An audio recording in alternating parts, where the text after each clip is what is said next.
Members of Congress received over $73 million of stolen FTX money in order to get reelected, and now they don't want to give it back to the people. Elon Musk says Dr. Anthony Fauci should be investigated, and more Twitter files are coming out about COVID cover-up. Republicans put forward a Trump alternative for president, and Twitter reveals how Trump was spied on for months prior to his removal on the Twitter platform. Thank you so much for liking and sharing these videos. It really helps me out as a small news organization. Let's jump into today's news update. The fourth installment of the Twitter files has just been released. Reporter Michael Schellenberger detailed how Twitter staff mainly donated to Democrats. Between the year of 2018 to 2022, Democratic donations accounted for 95% of all donations from Twitter staff members. This is key to understanding how Twitter was complicit in being biased against Republicans and against Donald Trump.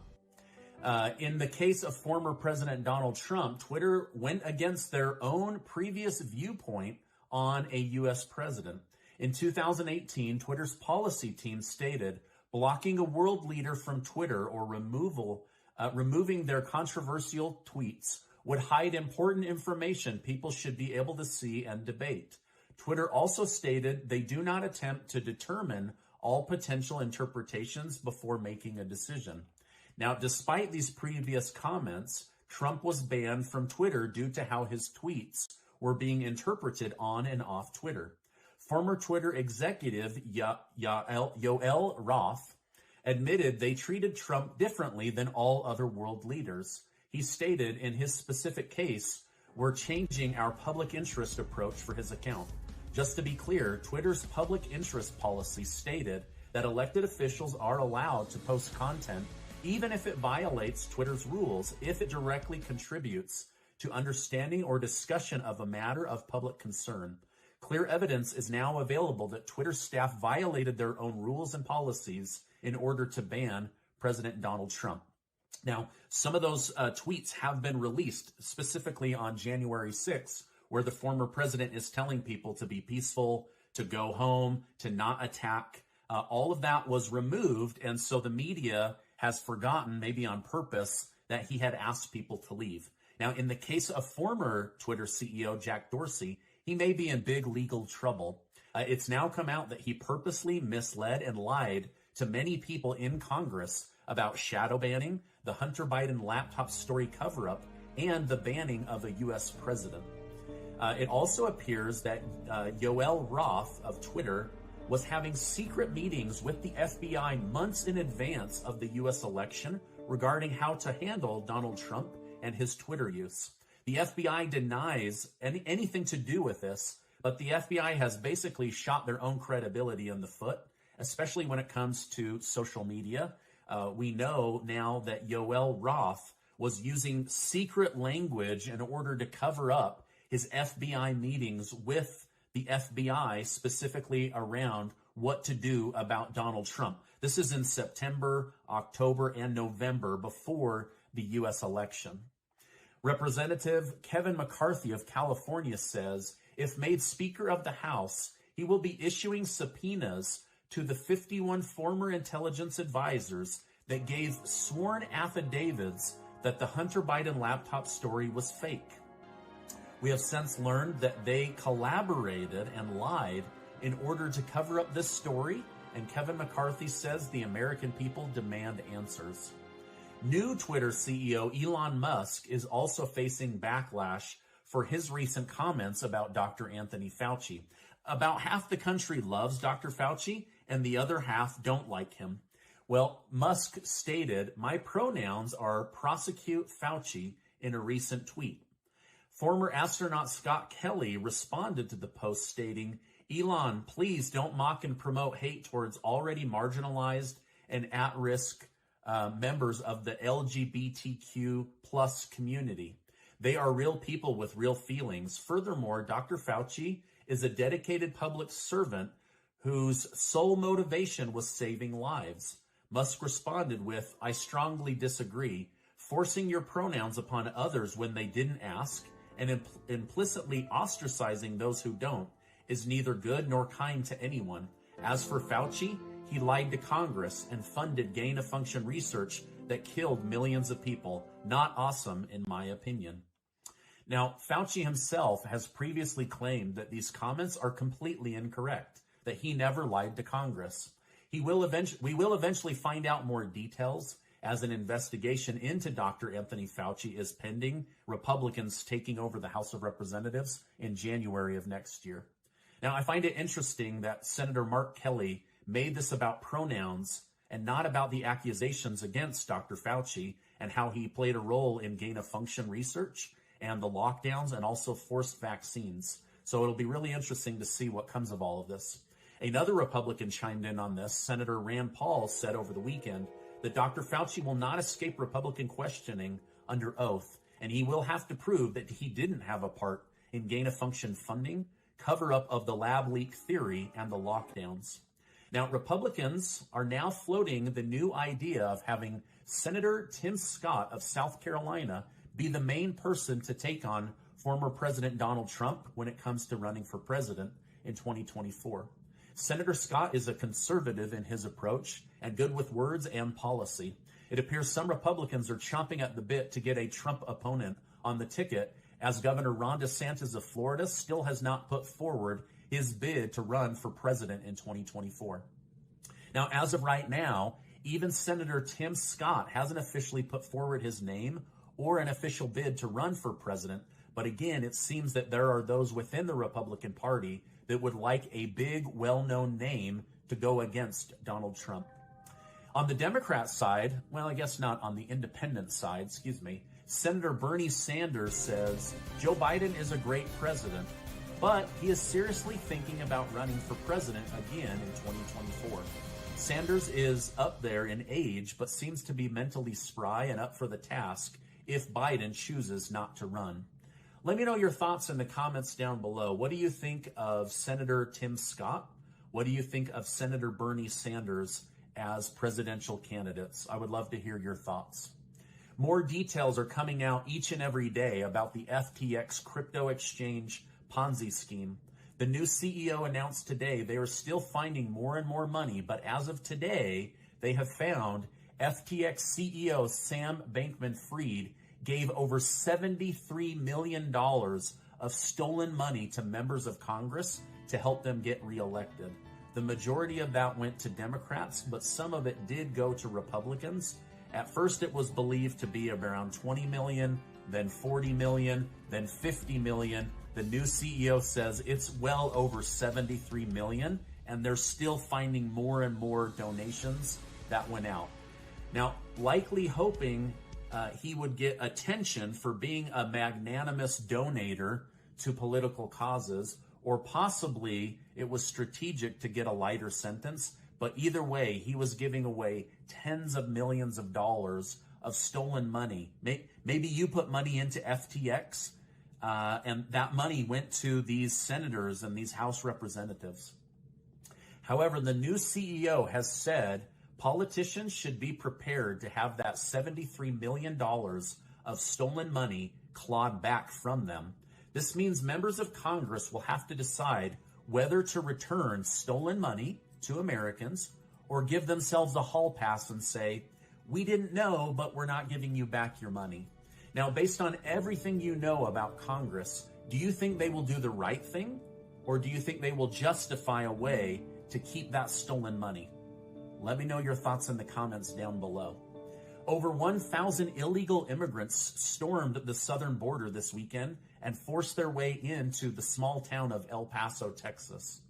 Border Patrol was completely caught off guard and overwhelmed. Most of these people were able to escape into the country.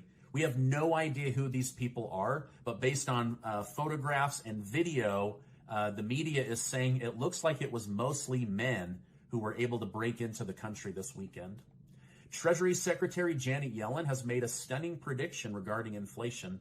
She stated, I believe by the end of next year, so the end of 2023, we will see inflation much lower if there's not an unanticipated shock. So she's saying a year from now, we might see the inflation needle start to go down But then she gives herself an out by saying, unless there's an unanticipated shock. So I think she knows it's going to take longer for inflation to come down, and she's giving herself an out by saying, there's so many things that could just pop up. Now, this is the same Yellen that said inflation wasn't a problem and that it was transitory and would be gone. She's now eating crow, having to come back and say, we totally got it wrong. She's supposed to be the smartest money person in the country right now, and she totally missed the boat for the American people. Now, to back up her claims, she stated, we got people back to work, we closed the gap, we have a healthy labor market. To bring down inflation, and because almost everybody who wants a job has a job, growth has to slow. Now, do you think we have a healthy labor market? Do you think that things are getting less and less expensive? Because from what I see, they're getting more expensive. But let me know your thoughts in the comments down below. Former President Donald Trump revealed over the weekend that he turned down a prison swap when he was president. He stated, I turned down a deal with Russia for a one-on-one swap with the so-called Merchant of Death for Paul Whelan. I wouldn't have made the deal for 100 people in exchange for someone that has killed untold numbers of people with his arms deals. Biden has continued to receive backlash for trading a known arms dealer that likely led to thousands of people dying for a former WNBA basketball player. But this Paul Whelan, this veteran, he still needs to be brought home. So at this point, I don't know how they're going to do that, but the White House says they are continuing to negotiate with Vladimir Putin and the Russian government leaders. Now, this is my update for today. As I know more, I will definitely come on and share more with you. Before you go, make sure to get your name entered to be one of the winners of the $15,000 in cash that Casey and I are giving away on December 18th. There's going to be 25 winners in total, and we're so excited to be able to give that money away. Former FTX CEO Sam Bankman-Fried has been arrested in the Bahamas. He reportedly faces charges of wire fraud conspiracy, securities fraud conspiracy, and money laundering. SBF could face life imprisonment if convicted, and it seems he was the only one accused at this time. This has led many to speculate that his ex-girlfriend over at Alameda exposed him to authorities in order to get herself off on criminal charges. Representative Lee Zeldin noted that he was arrested before being able to testify to the House of Representatives. Could this be coming from higher-up members of Congress that took millions and millions of dollars? While this is just a conspiracy theory at this point, let me know your thoughts in the comments down below. Did members of Congress that received over $70 million of stolen money call for Sam Bankman-Fried to be arrested before he could squeal on a national televised congressional hearing? Let me know your thoughts in the comments down below. Now, this is funny, and it's also really sad, but this Sam guy actually asked a judge in the Bahamas to please don't send me to jail because I'm too depressed. Also, I'm a vegan, and they don't serve vegan food. He's too depressed. I mean, you know who else is depressed? The million people you just stole billions of dollars from. You know who else is depressed? The people that you stole their life savings on the promise of a crypto gain and then went and bought $250 million of luxury real estate, including a $16 million house for your parents. You should be depressed. You stole from millions of people. The November CPI report was just released, and it's good information. The year-over-year CPI has dropped to 7.1% instead of the expected 7.3%. Now, it's important to note that inflation is still increasing, but the pace at which it's increasing is starting to slow. Dave Lutz from Jones Trading stated, "The prince says one thing, the worst of inflation has likely passed. This validates any anticipated slowing in the pace of Fed interest rate hikes. With the pace of inflation dropping, the Federal Reserve may not want to keep pushing their luck by increasing interest rates every couple of months. If they increase too much, then they will guarantee a recession in the United States. This means that they will likely consider how much to increase versus how much risk they're taking on when it comes to interest rates here in the United States. The 5th installment of the Twitter files has just been released. Reporter Barry Weiss detailed that Twitter decided to fully ban Trump because employees were concerned that people could die as a result of him inciting violence. However, Twitter had a hard time finding an official reason to ban Trump, as his tweets were not clearly in violation of any company policies. And in fact, many of the tweets talked about being peaceful, going home, and being good to the police. At the end of the day, Twitter had to interpret what they thought his tweets meant. And so they banned Trump because he called his followers patriots.